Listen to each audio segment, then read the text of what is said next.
What is up, guys? It's the Sound Alchemist, part of One Mind Syndicate, and today I'm back to talk about Warhammer 40K. Today we are looking into the awesome revelations for the final part of The End and the Death, a novel that will put the entire Horus Heresy and Siege of Terra events to its conclusion.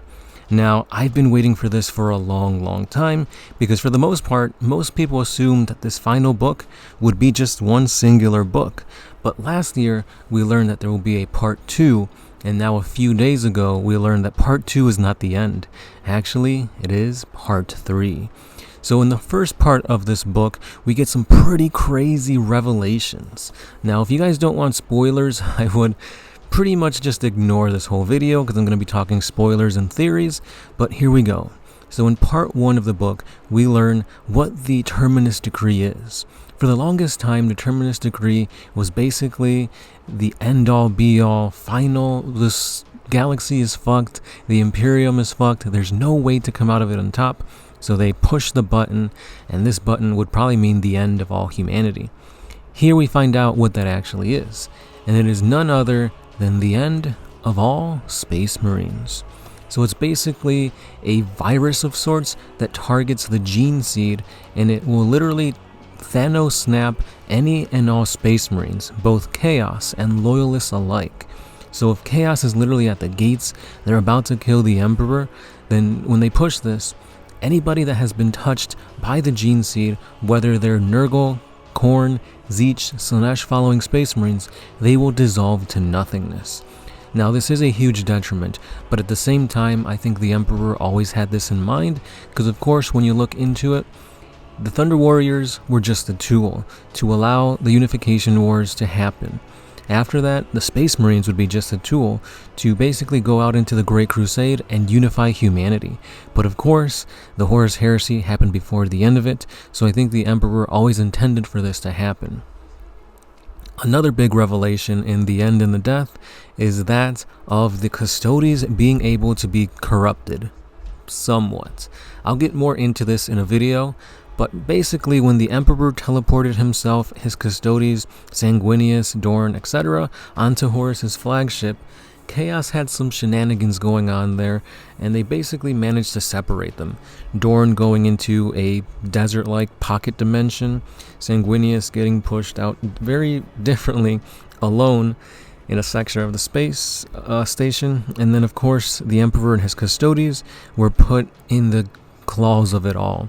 And because of this, Chaos was strongest where the Emperor was, and the gods managed to not necessarily corrupt the uncorruptible Custodes, but basically puppeteer them, allowing them to fight amongst one another and forcing the Emperor to kill them. So again, I'll get into that more specifically, but we find out that the incorruptible legions of the Custodes can be tampered with Chaos somewhat. Now, in the second book, which is yet to come out, The End and the Death Part 2, we learn that this will be revolving around the events of Horus taking on his best friend, Sanguinius. This is going to be a very epic battle, because for the longest time, Sanguinius and Horus were brothers, better relationship than most of the other Primarchs. They relied on one another, they shared secrets with one another, like for example when Sanguinius told Horus about the red thirst that was plaguing his Marines. This, if it got word to the Emperor, could lead to another Edict of Obliteration, and it could have happened to the Blood Angels as well as the 2nd and the 11th.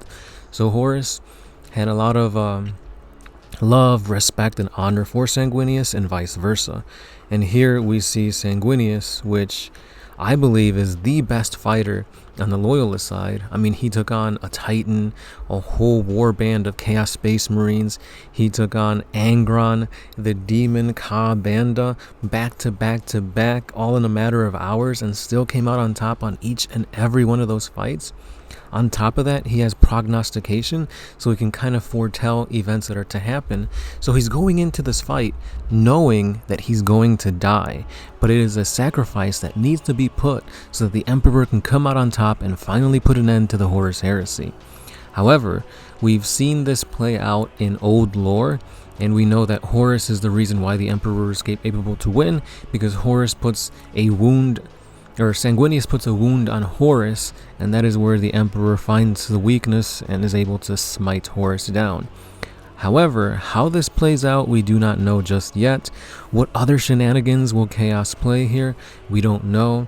Maybe we'll see more about the Black Rage, or maybe the Red Thirst. Maybe Horus allows Sanguinius to give in to Chaos, because Khorne was eyeing Sanguinius for a long time, especially during the fight between an agent of Khorne, Angron, Demon Prince Angron, against Sanguinius, and Khorne during the fight was saying that he wished he would have gotten Sanguinius instead. So knowing that, potentially maybe Khorne will influence Sanguinius, allow Sanguinius to go into the Red Thirst, and become a bloodthirsty beast to take on his once best friend Horus, who is basically being used by the Chaos Gods. Maybe Horus actually dies against Sanguinius, and Sanguinius, who's all bloodthirsty and corrupted by chaos, is the one that fights the Emperor. We don't know, but judging by this image here, the cover for The End and the Death Part 3, we can see that we will get the final confrontation between Horus and the Emperor. And man, does it look badass. I am super stoked to see what revelations we'll get to see here. For the longest time, we've gotten a lot of story that has led to basically not have any conclusions, such as with the Perpetuals and with the time and time again comings of the Dark King, a new god. What is that? Who will become this Dark King? Is it Horus? Is it going to be the Emperor?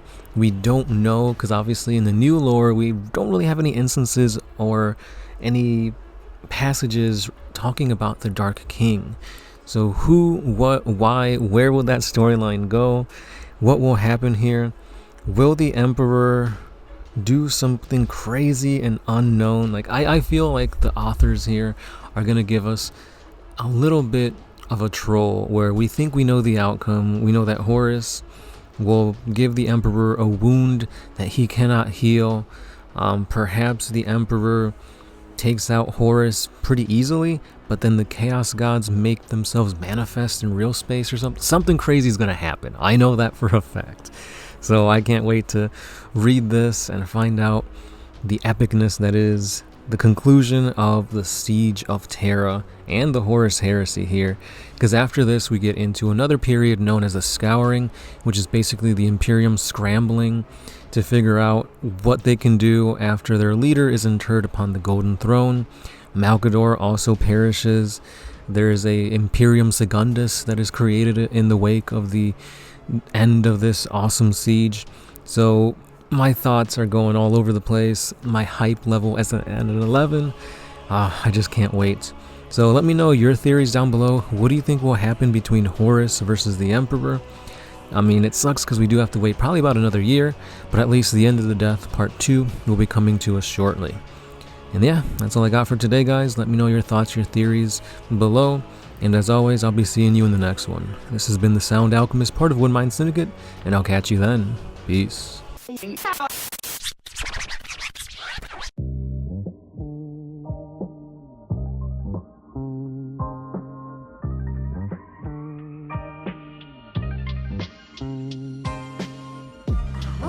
used to put my freedom first in any situation.